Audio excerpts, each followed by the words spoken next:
ओम शांति शांति शांति। बैठ।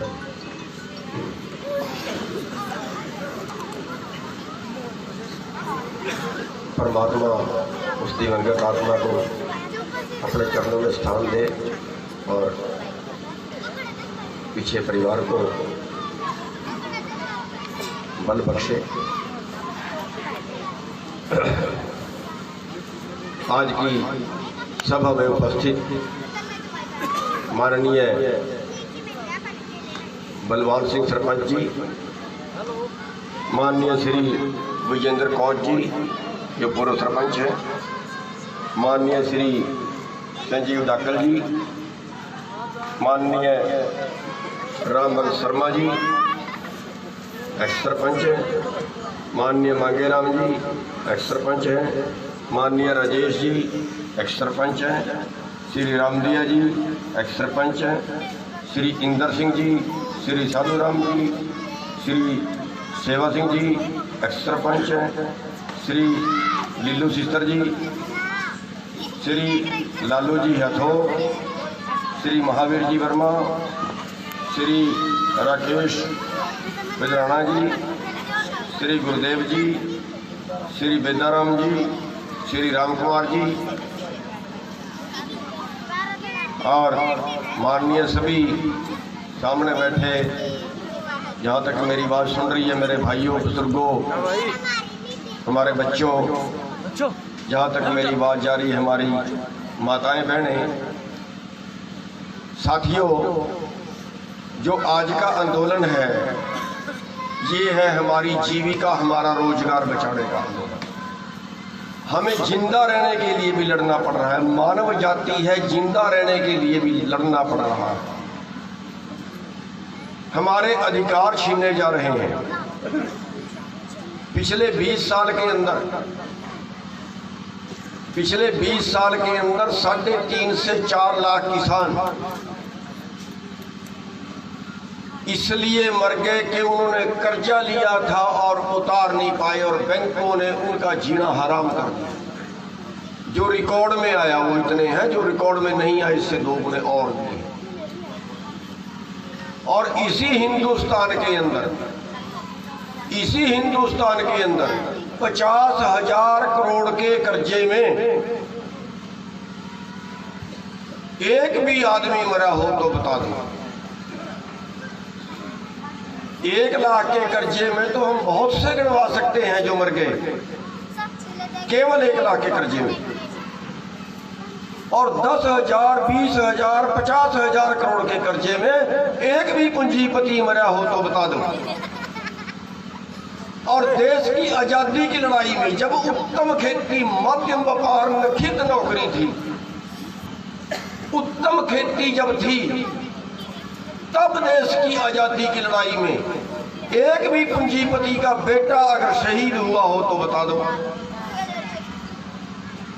आपके परिवारों से हजारों शहीद हुए। देश की सीमा की राखी करते एक भी पूंजीपति का बेटा शहीद हुआ हो तो बता दो।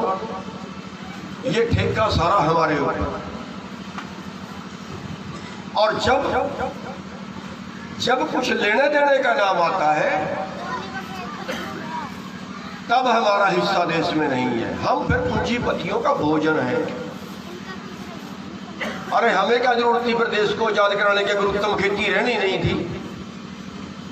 क्या ये मुंह देखने के लिए हमने देश को आजाद कराया था कि इस 73 साल की आजादी के बाद हम जिंदा रहने को तड़फेंगे? 73 साल की आजादी के बाद आज हमारा देश 107 देशों में 94 स्थान पे होगा भुखमरी में। 73 साल की आजादी के बाद हम अपने बच्चों को खुराक नहीं दे पाएंगे पूरी। आज हमारे 45% बच्चे 45% ऐसे हैं जिनको हम पूरी खुराक नहीं दे पाते। मेरा आंकड़ा नहीं है, सरकार का है। अरे कौन सा देश बना के खड़ा कर दिया ये? आज एक आदमी की आमदन, एक आदमी की 90 करोड़ एक घंटे की, और सारे देश सारे एक साल की गिनते तो पता कितनी बनी? एक साल की एक आदमी की जितना सारे देश के किसानों पे कर्जा है उसके बराबर एक आदमी की आमदन। अभी पेट नहीं भरा उनका, अभी और चाहिए, अभी आपके हिस्से का भी उनको चाहिए। ये खेती कानून नहीं है, खेती व्यापार कानून है। खेती का व्यापार करेंगे वो लोग, आपके हिस्से का पैसा खाएंगे वो लोग। आज हमारी क्या हालत है? आज केवल 23 फसलों का न्यूनतम समर्थन मूल्य है। केवल 23 का, खरीदते नहीं है, केवल 23 का। आज अगर 23 फसलें हमारी न्यूनतम समर्थन मूल्य पे बिकती हैं तो हमारा पैसा बढ़ता है 17 लाख करोड़, और आज हमें मिलता है करीब 13 लाख करोड़ के आसपास। यानी एक साल में 4 लाख करोड़ के आसपास का घाटा कम से कम मोल से भी कम मिला जो हमें उसमें। और अभी यहां सब्र नहीं है, अभी कहते हैं ये भी नहीं देंगे, अभी कहते हैं ये भी नहीं देंगे। आप रिपोर्ट पढ़िए शांता कुमार कमेटी की, उसने कहा है हरियाणा और पंजाब से सरकारी खरीद बंद कर दी जाए। बाकी तो कई जगह पहले नहीं खरीदती। अभी ये भी दुख रही है हमको जब हम कहते हैं ना हमारे हिस्से का दे दो हमें। अमित शाह जी से बात हुई, रोज टेलीविजन पे खबरें देते हैं कि हम एमएसपी दे रहे हैं। मोदी जी ने कहा एमएसपी था, एमएसपी है, एमएसपी रहेगा। हम कहते हैं मोदी जी सबसे बड़ा झूठा था, सबसे बड़ा झूठा है, सबसे बड़ा झूठा रहेगा। अमित शाह जी से जब हमने सवाल किया कि क्या आप ये फसलें खरीदने की गारंटी देते हो, बोला नहीं, इतना बजट नहीं है हमारे पास। अरे कर्मचारियों की एक तनख्वाह बढ़ी है, 7वां वेतन आयोग लागू हुआ है, एक साल में स्टेट और सेंटर तनख्वाह गिनते हैं, एक साल में 4 लाख करोड़ बढ़ गई पिछले साल से, और जो पहले थी 4 लाख करोड़ पर साल। कहां से आया? आपने पिछले साल देश के खजाने से 5 लाख करोड़ निकाला, मंदी के नाम पे 70,000 करोड़ मारुति को दिया, मंदी के नाम पे 70,000 करोड़ देश के बिल्डरों को दिया, 5 लाख करोड़ रुपया हर साल उनका कर्जा माफ करते हैं। लेकिन जब किसान का कर्जा माफ करने की बात आती है तो उनकी जान निकल जाती है। देश किसका है? लोगों का राज, लोगों के द्वारा, लोगों के लिए बनेगा, इसलिए देश को आजाद कराया था। लेकिन ये तो पूंजीपतियों का राज, पूंजीपतियों के द्वारा, पूंजीपतियों के लिए हो गया है, कानून के लिए। आज जो नए कानून बनाए हैं उनसे केवल किसान नहीं, जो हमारे गांव के मजदूर हैं सबके पास जाइए, जोड़िए सबको, उनको बेचारों को पता नहीं है अभी तक। जो हमारे दलित समाज से, बैकवर्ड समाज से, हमारे कर्मचारी भाई, हमारे रेडी फड़ी वाले भाई, सारे जो भी जो भी अन्न खाता है और उसमें इतनी कैपेसिटी होगी कि रख लिया तो उनको अभी बेचना जरूरी नहीं, 10 साल तक उसमें खराब नहीं हुआ। जो देखा होगा अपने डांट में, ये अडानी का है। ऐसे गोदाम बना रहे हैं, कई साल से बना रहे हैं, कई साल से प्लानिंग है। अब नहीं कानून बने, कई साल पहले उनको बनाइए, अपने गोदाम बनाइए, ये बिजनेस हम आपको देंगे। पूरे देश का भोजन चंद लोगों के गोदामों में होगा तो फिर वो उसके रेट ऐसे बढ़ेंगे जैसे आज पेट्रोल के बढ़ रहे हैं। जितनी आपको भूख लगेगी उतना उनका रेट बढ़ेगा, जितनी आपकी डिमांड आएगी उतना उनका रेट बढ़ेगा। 4 साल पहले महाराष्ट्र की सरकार को अपना सारा हो ही जाता है, लेकिन वो भाई तो सारा मोल लेके ही खाते हैं। पूरा देश चंद लोगों का ग्राहक होगा, और जब पूरा देश चंद लोगों का ग्राहक होगा, खरीदने वाले भी वही होंगे। जब खरीदेंगे तो कम से कम भाव पे, और कम से कम पे क्या, वर्ल्ड मार्केट के भाव पे। वन नेशन वन मार्केट नहीं है। हमारे देश की सरकार विश्व व्यापार संगठन में शामिल हो गई है, पूरी दुनिया का व्यापार इकट्ठा हो गया है, और पूरी दुनिया के व्यापार इकट्ठा होने में ये शर्त है, ये पहली शर्त है कि किसी देश की सरकार अपने देश के किसानों को वर्ल्ड मार्केट से ज्यादा भाव नहीं दे सकती। और वर्ल्ड मार्केट का रेट जब आपको मिलेगा तो फिर इस साल गेहूं का भाव 1500 रुपये था। इस साल धान का भाव 1100 रुपये था। सरसों का भाव पिछले साल 3200 रुपये था। कपास का भाव 4 और 4.5 हजार के बीच मिलेगा। बाजरे का भाव आपको 1200 रुपये मिलेगा। मक्के का भाव आपको 1100 रुपये मिलेगा। और इस भाव पे खेती करनी आपको पड़ता नहीं खाएगी। और जब इस भाव पे खेती करनी पड़ता नहीं खाएगी, आप देख रहे हैं पिछले 8 साल से जमीन के रेट डाउन जा रहे हैं, और अगर इससे भी कम रेट मिले तो फिर और डाउन जाएंगे, और जब और डाउन जाएंगे तो फिर ये जमीन कंपनियां खरीदेंगी। और अगली प्लानिंग भी आ गई है कि आप लोग खेती नहीं कर सकते, क्योंकि वर्ल्ड मार्केट पे जाना है। वर्ल्ड मार्केट के लेवल पे आपका फसल के भाव होंगे, और वर्ल्ड मार्केट में कई देश वो हैं जिनके पास जमीन ज्यादा है, आबादी कम है। आपके पास कितनी जमीन है? 5 किल्ले, 2 किल्ले, 8 किल्ले, 10 किल्ले। लेकिन अमेरिका के किसान के पास कितनी जमीन है? 10,000 एकड़, 20,000 एकड़, 50,000 एकड़। आपके 20 गांव के बराबर एक पे ही है, एक आदमी पे आप मुकाबला कर लोगे। सारा काम मशीनी है वहां। तो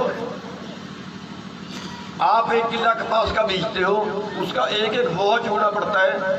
अगर अमेरिका का किसान कपास बीजता है तो यहाँ से लेके 5 किलोमीटर तक की लाइन कपास की ही है। मशीन आएगी और बंडल बना के पीछे डालती जाएगी, एक बार में दूसरी मशीन उठा के ले जाएगी, चुकी गई। आप मुकाबला कर लेंगे उनका। और जब उनका नहीं मुकाबला कर पाओगे तो वहां का रेट हिंदुस्तान के किसान को मिलेगा, तो हिंदुस्तान का किसान खेती कर ही नहीं सकता। आप जमीन बेचोगे और फिर कंपनियां खेती करेंगी, वो यहाँ कई हजार एकड़ के प्लाट बनाएंगे, और जब वो कई हजार एकड़ के प्लाट बनाएंगे वो अमेरिका के मुकाबले में खेती करेंगे, और जब वो अमेरिका के मुकाबले में खेती करेंगे तो फिर यहाँ जनता ज्यादा है और जमीन कम है, वो आपको निचोड़ेंगे। अगली प्लानिंग ये है। और उसके बाद हमारे पास कुछ रोजगार नहीं बचेगा। सवाल हमारा रोजगार बचाने का, सवाल हमारा जिंदगी चलाने का है। अरे अमेरिका से मुकाबला करवाएंगे।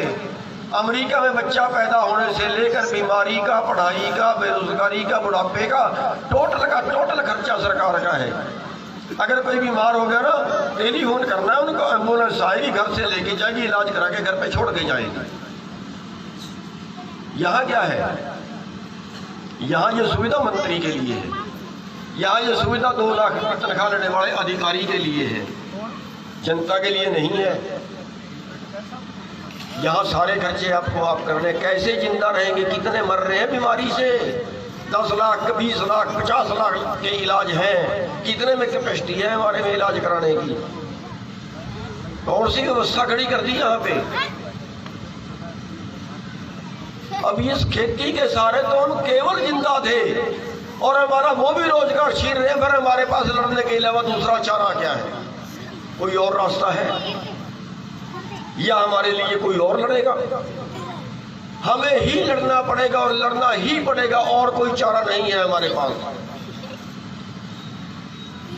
कोई रास्ता नहीं है हमारे पास। 250 लाशें आ चुकी हैं, 250 लाशें आ चुकी हैं हमारे किसानों की बॉर्डरों से। अभी तक बेईमान सरकार के कान में जू नहीं रेंगी। टीचर करते हैं। हरियाणा का कृषि मंत्री बोलता है घर पे भी मरना नहीं बोलो। अरे क्या आज ये कर्मवीर जी घर पे होता तो क्या फांसी खाता? 10 से ज्यादा हमारे आत्महत्या कर चुके हैं वहां। कितने एक्सीडेंटों में मरे? टीचर करते हैं। केंद्र का कृषि मंत्री बोलता है हमें नहीं पता कितने मरे। मोदी संसद में बोलता है टावर तोड़ दिए, बहुत बुरा किया। टावर तोड़ दिए, बहुत बुरा किया। अरे 250 किसान मर गए, एक फुटी को मतलब मुंह से एक शब्द नहीं निकला उसका। और राहतें देने तो बहुत दूर की बात थी। अरे कैसे जिंदा रहे? आपके गांव का जो शहीद हुआ है, क्या उसका परिवार बच पाएगा? लड़कियां हैं, कितनी प्रॉपर्टी है उसके पास? कैसे गुजारा करेगा? कोई है रास्ता? बस यही लड़ाई। हमारे पास कोई चारा नहीं है बिना लड़ने के। आखिरी विकल्प है, और ये बता दी ये लड़ाई भी आखिरी है। अगर हार गए ना तो हम जिंदगी हार जाएंगे। साथियों, सिस्टम बनाइए। हर गांव से 20 आदमी, 50 आदमी, 100 आदमी, जितनी भी आपका बड़ा गांव है, जितनी भी आपकी कैपेसिटी है, वहां पे रहिए। अगले चले जाए, पहले आ जाए। वहां पे गिनती हमारी कम हो गई है। हम भी पंचायतों के चक्कर में पड़ गए, हम भी माड़ा पौने के चक्कर में पड़ गए। वहां पे हाजिरी ज्यादा जरूरी है। साथियों, हमने 2-3 चीजों का ख्याल रखना है, वो हमारी लड़ाई का हिस्सा है। हम कहीं जाते हैं, जैसे आज ट्रेनें रोकने का प्रोग्राम था, आगे पुलिस खड़ती है, हमने पुलिस से नहीं टकराना। हमारे बेटे हैं, हमारे भाई हैं, कहीं ना कहीं अधिकारियों से नहीं टकराना। कानून के बंधे हुए हैं। कानून बनाने वाला कौन है? हमें लुटा किसने? हमें लुटा हमारे नीतिकारों ने, हमें लुटा हमारे कानून बनाने वालों ने। हमारे से वोट ली। हमारे ये वोट बैंक कहते हैं इसको, वोट बैंक। ये जाट वोट बैंक है, ये दलित वोट बैंक है। आप वोट बैंक हो। आपसे वोट ली, गद्दी पे बैठे और पूंजीपतियों से पैसा लिया, और पैसे के लालच में उनके मतलब के कानून बनाए। आपसे मतलब नहीं, आप तो फिर जाट सैनिक बन के वोट दे दोगे। आप तो 35 वर्ष से एक बढ़ा के वोट ले लेंगे ये लोग। अभी जाट नेता बुला लिए बात के लिए, ताकि कल समाज में बात फैल जाए। अच्छा, बात के लिए भी जाट बुला लिए, फैल जाए, टूट जाए। हमने इनकी सब चालों से बचना है, लेकिन हमारे सबसे बड़े गुनाहगार भी हैं ये। हमने पुलिस से नहीं टकराना, हमने अधिकारियों से नहीं टकराना, लेकिन ये बीजेपी वाले, ये जेजेपी वाले अगर आपके गांव में आ जाए ना, आएंगे ना वोट मांगने, आएंगे ना सभा करने, इलाके में भी आ जाएं, इनकी तसल्ली बैठा लेना, इनका इलाज पक्का कर देना, और कोई चारा नहीं है हमारे पास। अरे हम रैली करने जा रहे हैं पिपड़ी के अंदर, इन कानूनों के खिलाफ बैन कर दी, रैली नहीं होगी। अरे ऐसा तो अंग्रेजों ने भी नहीं किया था, और अगर हमने की, इतने इतने मोटे लठ लेके ना सिविल कपड़ों में पुलिस वाले खड़ाए हुए थे, खोपड़ों में मारे सीधे, कईयों के सिर फाड़े, कईयों की हड्डियां तोड़ी, किसी का मेडिकल नहीं होने दिया, कोई कागजों में लाठीचार्ज नहीं, और बकवास कर दिया हमने तो लाठीचार्ज किया ही नहीं।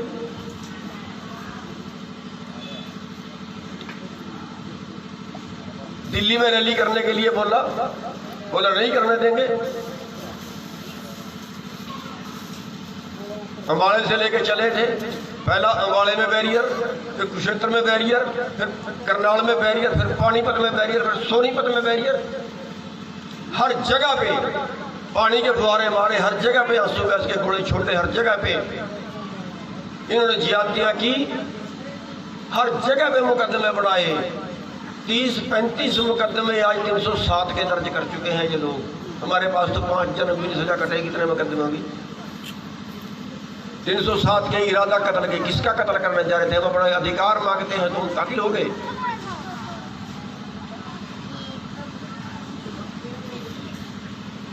क्या इलाज करें इनका? दिल्ली में गए, अब जिसकी फोटो देखते हैं गाड़ी की, गाड़ी का नंबर आ जाता है कैमरे में, उसके पास नोटिस आ गया, आ जाओ इंक्वायरी में। आदमी के फोटो देखी, उसका पता किया, नोटिस आ गया। हजारों नोटिस 26 जनवरी के, हजारों नोटिस हरियाणा में, पंजाब में, यूपी में, हजारों नोटिस मुकदमे दर्ज कर दिए। आ जाओ, जिसकी फोटो देखते हैं उसी का मुकदमा दर्ज। साथियों, हमने किसी ने उनकी इंक्वायरी में शामिल नहीं होना, जिस जोर सा जाता उसी को बिठा लेते हैं। हमने बिल्कुल उनकी इंक्वायरी में शामिल नहीं होना, हमने बिल्कुल किसी पुलिस के बुलाए नहीं जाना। और अगर पुलिस गांव में आए, अगर दिल्ली की पुलिस गांव में आए पकड़ने के लिए, तो पकड़ के यहीं घेराव कर लीजिए उसका, और तब तक नहीं छोड़ने जब तक जिले का प्रशासन आके माफी ना मांगे, जब तक जिले का प्रशासन आके ये ना कहे कि अब के बाद जींद जिले में दिल्ली की पुलिस नहीं घुसेगी, तब तक उनको नहीं छोड़ना। साथियों, कल चुनाव आएंगे।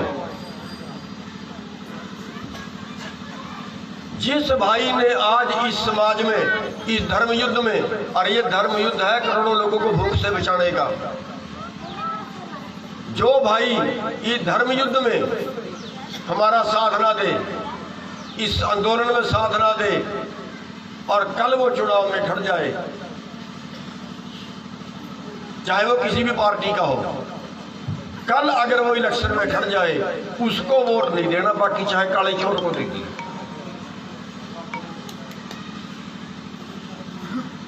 साथियों,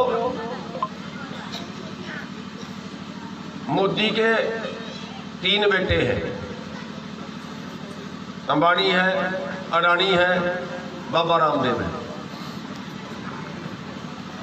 इनके सामान का बहिष्कार करना, इनका सामान नहीं खरीदना, बाकी किसी का खरीदो बाजार से। तो ये कुछ एक बातें हैं जिनका हमने ध्यान रखना है। ये घर बैठे का आंदोलन है, ये घर बैठे का आंदोलन जिसको हम घर बैठे लड़ सकते हैं। तो साथियों, शोषण तो पहली सरकारों ने भी किया, लेकिन इनकी स्पीड उससे 4 गुना है। अभी पेट्रोल डीजल का देख लो क्या हाल बना दिया, क्या हम खरीद पाएंगे साल तो? पहली बार देख रहे हैं कि सरकार अपने गुंडे भेज के हमले करवा रही है।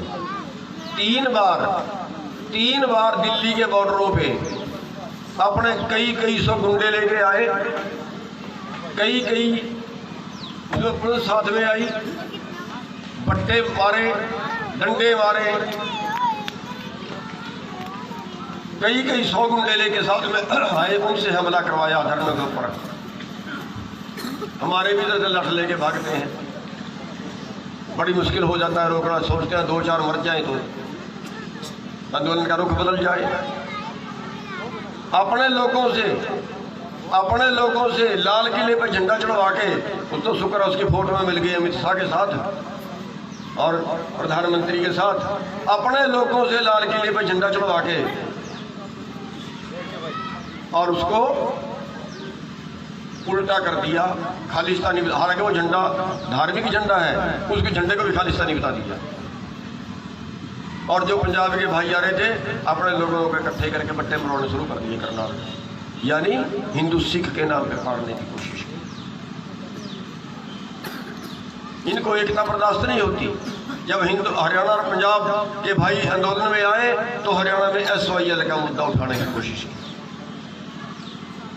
अरे जब सेंटर में बीजेपी की सरकार थी, हरियाणा में बीजेपी चौटाला की सरकार थी, पंजाब में बीजेपी और बादल की सरकार थी, तब इनको कोई SYL याद नहीं आई।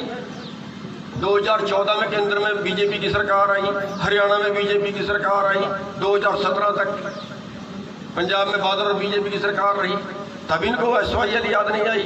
अब आंदोलन खड़ा हुआ फिर SYL याद आ गई। यानी फूट डालो और राज करो, बस वही चल रहा है। लेकिन हमने इन सभी चीज़ों से बचना है। हमें इन सभी चीज़ों से इस बार किसी अफवाह पर ध्यान नहीं देना। वैसे तो ऊपर वाला इनकी हर चाल को काट रहा है, क्योंकि इतना बड़ा आंदोलन खड़ा करना हमारे बस की नहीं थी। उस मालिक की विशेष दया है इस बार आंदोलन के ऊपर। और मैं तो ये कहता हूँ कि ये धर्म युद्ध है, तीर्थ स्थल है, वो जहाँ पे धरना चल रहा है, तीर्थ स्थल पे किसी पे चले जाओ आप, हर चीज़ का रेट सोया मिलता है। लेकिन इन धरनों पे चले जाओ, सब चीज़ फ्री है। हमारे हरियाणा के भाई बहुत सेवा कर रहे हैं इस बार। दूध की, लस्सी की लंगर सब गाँवों ने लगा दिए, वहाँ पे बहुत सेवा कर रहे हैं। हम धन्यवादी भी हैं अपने भाईचारे के। और इस वक्त जो हरियाणा है, हरियाणा का वाले जो भाई हैं, हमारे युवा भाई हैं, उनका तो हमारे पास शब्द नहीं है उनका धन्यवाद करने के लिए, क्योंकि पूरे के पूरे युवा इस बार खड़े हो गए हैं। और एक गुणवत्ता हरियाणा की और रही है कि हरियाणा वाले जागते बहुत देर से हैं, लेकिन जब ये जाग जाएं फिर सोते ही उससे भी मुश्किल से है, फिर ये आर पार करके निकलते हैं। तो अब जो ये आंदोलन है ये हरियाणा के ऊपर ज़्यादा निर्भर है। इस वक्त गिनती भी हरियाणा की ज़्यादा है पंजाब से या दूसरे स्टेटों से ज़्यादा है इस वक्त आंदोलन में। लेकिन ये आंदोलन क्योंकि दिल्ली के 3 तरफ आप लोग बैठे हुए, और आज हमें गर्व है कि हम आज उस धरती पे खड़े हैं जो हर आंदोलन में क्रांतिकारी भूमिका निभाती रही है। और हम उम्मीद करेंगे आपसे कि आप आगे इससे भी और ज़्यादा जोर से इस आंदोलन में साथ देते रहेंगे। और आपके गांव के, आपके गवांढों के, पूरे इलाके के धन्यवादी हैं जिन्होंने हमारे यहाँ आने पर इतना मान सम्मान दिया, इतना हमें इज्जत दी। और आपके आभारी हैं कि आपका गांव बहुत दिनों से इस आंदोलन में बढ़ चढ़कर हिस्सा ले रहा है और शहीदी में भी आपका गांव सबसे आगे निकल गया है। उसमें हम आप सबके अति आभारी हैं और उम्मीद करेंगे कि आप आगे भी इस आंदोलन में इसी तरह से बढ़ चढ़कर भाग लेते रहेंगे। आपका बहुत बहुत